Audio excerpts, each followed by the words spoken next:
درنو ملګرو ځینې کسان دا پوښتنه هم کوي یا به له ځینو سره په ذهن کې وي چې موږ برطانیا ته راتلو مصرف را باندې څومره راغی.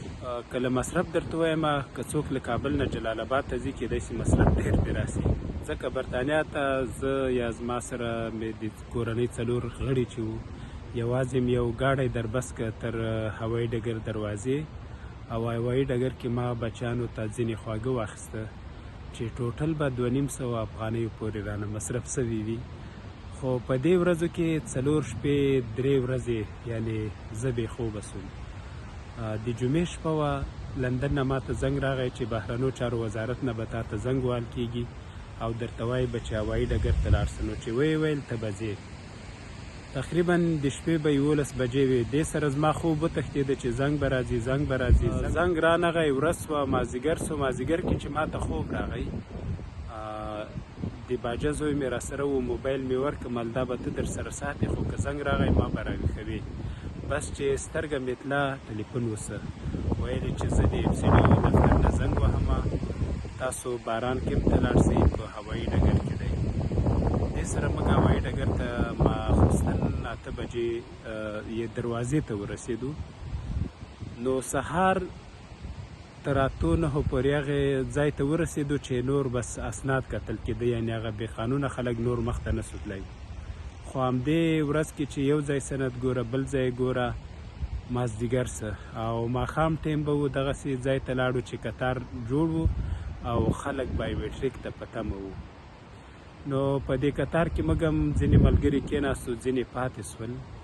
خو بیا هم په دې وخت کې یو کس پیدا کړو چې زموږ د دفتر همکارانو پسې ګرځېده، ځکه له لندن نه زنګ ورته وهل سوی و. هغه ویل تاسو په کتار کې مه کېنئ. نو دا یوه شپه سوه چې موږ نه په بېخوبۍ کې تېره سوه، تر سهاره بېخوب وو.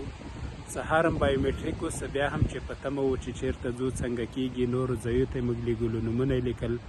دا ورځ هم همدې کې تېره سوه، مازدیګر سه.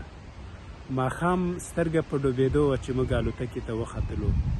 دوبۍ ته چې راتلو د شپې 11 بجې به وي. نو هلته د کرونا له وجې موږ ته ترمینل کې ځانګړې برخه برابره کړې وه چې لاړو ډوډۍ راوړه. او ډوډۍ نه وروسته ویل چې یو څو ساعته خوب کولی سي او بیا به ځئ، الوتکه راځي، تاسو به برطانیا ته ځئ.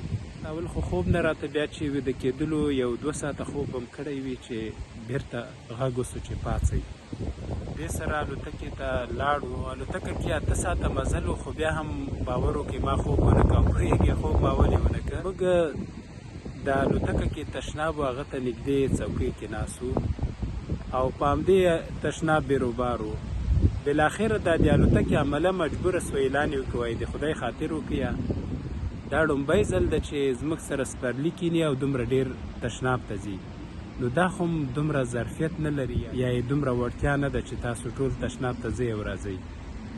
خو بس وخت تېرېدو سره به 8 بجې وې، سهار 9 په لندن هیترو هوایي ډګر کې کوز. دلته بیا جالبه خبره دا وه چې په پښتو یې موږ ته هرکلی ووایي، وایي چې ښه راغلاست برطانیا ته او تاسو به ستړي سوي، موږ بښنه درنه غواړو، موږ پوره هڅه کړې چې تاسو ته ټول سهولتونه برابر کړو. دا بیا پښتو زما لپاره ډېره د خوشحالي خبره وه.